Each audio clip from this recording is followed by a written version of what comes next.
Did you know that Meta laid off 11,000 employees in November 2023? Shocking, right? Well, this is an apparent blow to the face of job security in the tech world, similar to the card house falling during a hurricane.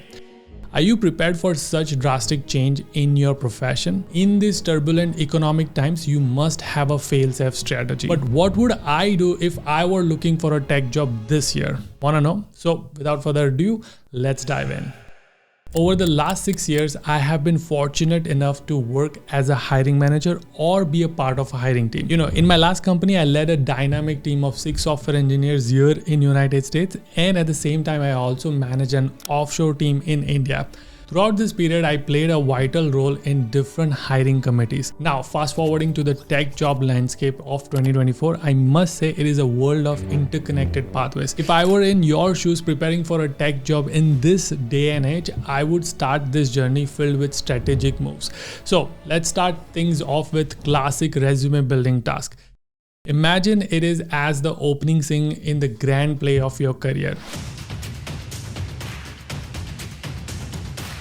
You see, I've spent a significant amount of time in the hiring world, and that's why I've looked at the inner workings of these sharp minds responsible for selecting the perfect candidate. These hiring managers are in the quest for that ideal match. But here's the trick. How do they figure out this potential compatibility? Well, it all boils down to your resume. Your resume is the prima donna of this act. The very first impression you have, it sets the tone for the entire affair. So keep that document updated with a sprinkling of relevant keywords and align it with your job description. In the age of AI-driven recruitment, the key is to customize your resume to stand out from the rest. Nowadays, AI acts as the first round of elimination in a talent show. It is like a Simon Cowell of the hiring world, and it's a tough nut to crack. So sprinkle those keywords wisely and let your resume do the talking in the language that AI and humans understand. Now, let me share a story to illustrate the power of this approach. Emily and Daniel both applied for this same tech job. Emily meticulously tailors her resume with the relevant keywords and aligns it with the job description. On another hand, Daniel submits a generic resume with no specific keywords. When the AI-driven system reviews the applications, Emily's resume lights up like a Christmas tree with all the right keywords mirroring the job description.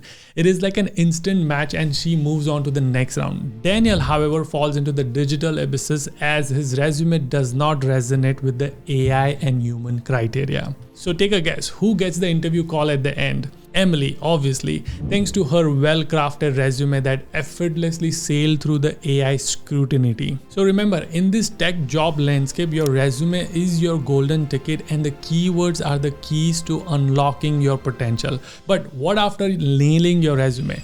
Applying is the game you will have to play. I know that it is painful to apply so many places with all different job description, but here's the medicine for your brain. Scale.jobs, who's also sponsor of this video. I fell in love with the company and I am now an angel investor of the company. So they take away all the busy work for you so that you can focus on the important aspect of the job search, which is networking. But let me explain, what do they really do? Once you engage with them, they will assign you an onboarding manager and a dedicated career assistant who will understand your job search goals, and from there they will take it on and they will apply onto all the jobs that you want to apply on your behalf, so you don't waste your time filling out those job applications. Someone else is going to do it for you. You literally have an assistant and you just have to tell them which jobs you really want to apply and they will do it for you. How cool is that? They'll create a WhatsApp group so that you can constantly get updates on the progress of each of the applications. Not only that, once that they have applied for a job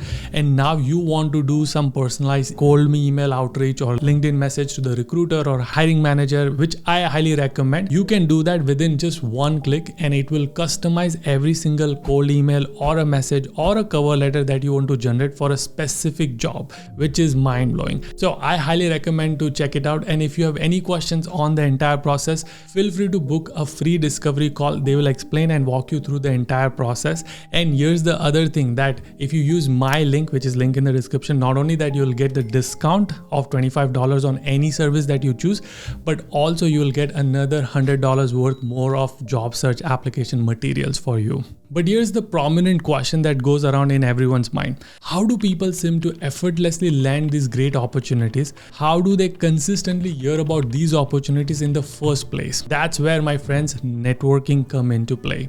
2 years back, when I decided to part ways with my first job, I found myself staring at a market of opportunities. In fact, I had not 1, 2, but 6 job offers at my doorstep.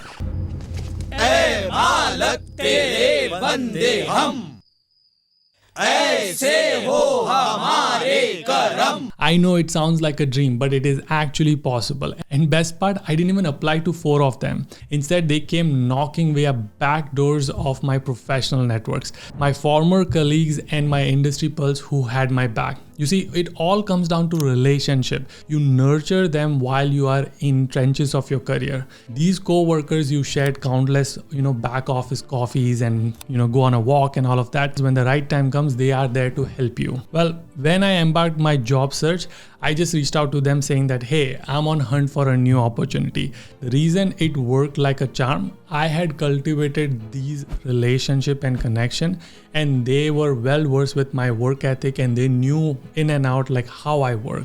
And here's a delightful twist. Not only my friends, I even reached out to my professor. Good part, he actually referred me to a job opening which he knew from another alumni. Many people complain that despite their efforts and they struggle to establish a professional network.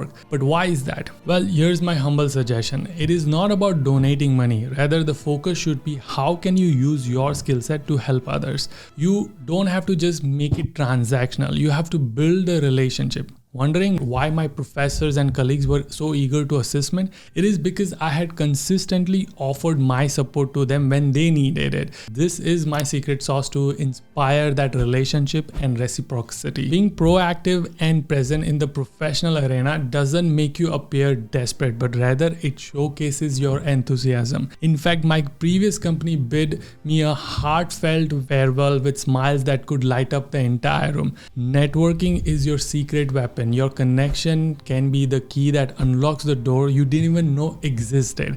Just as in the real world where your reputation matters, your online presence holds significant weight in the today's digital age. I'm talking about LinkedIn. Let's talk about the art of asking. But how do we ask in the professional world? You see, your LinkedIn profile is your virtual VIP ticket into the professional world. So optimize it like a pro. Add in those specific industry keywords that makes you like a supernova at the SAR party. Highlight your achievements, flaunt your work history, and do it with style. Now, using this profile, you can also ask for referrals and send cold emails. This trick does wonders in your growth journey while also making professional network stronger. The referral game is tried and tested. I have talked to many individuals on my podcast who have also shared how they reached out to hiring manager and how they got interview calls. If you need my help, you can reach out to me on Instagram. My link of my Instagram is in the description. So now let's get social. Not the party type of social, we are talking about online engagement. Become the Picasso of the industry discussion on platforms like Twitter and LinkedIn. Share those brainy articles, those aha insights and moments into like valuable discussion on the platform. Oh, and connect with the cool people of your industry like hiring managers, recruiters, and the companies that you want to work for. But remember that you want to be classy. Stay away from those controversial topics as if you are dodging those awkward family dinner discussions. Let's dive into nitty-gritty, shall we? We have covered a lot of ground and now we have come to the grand finale. Final stage is the interview. Now I can hear you say, what's the magic behind this? How do I win at this critical juncture? To truly shine in the interviews, you must keep those interviewing skills razor sharp. Even if your phone isn't ringing off the hook with the callbacks just yet, don't let those skills rust away. Engage in some coding calisthenics by lead code, and indulge into some art of mock interview to stay at the top of your game. My buddy Justin, a real life interview master, I would say, tackled 2 interviews in a single day. I know I was flabbergasted myself because I was like, That's a lot of interviewing on one day. He kept a constant simmer of preparation going on, working on companies and exams that might come his way. So when the interview finally knocked his door, he was cool, calm and collected, and he cracked both of them wide open. Remember, the final stage is finely tuned performance. Stay sharp, keep practicing, and you will have the virtue of interviews in no time. Got questions to ask, struggle to share? Let me know in the comment sections below. And I'll see you guys in the next one. Until then, keep smiling and keep hustling. You gotta hustle every single day.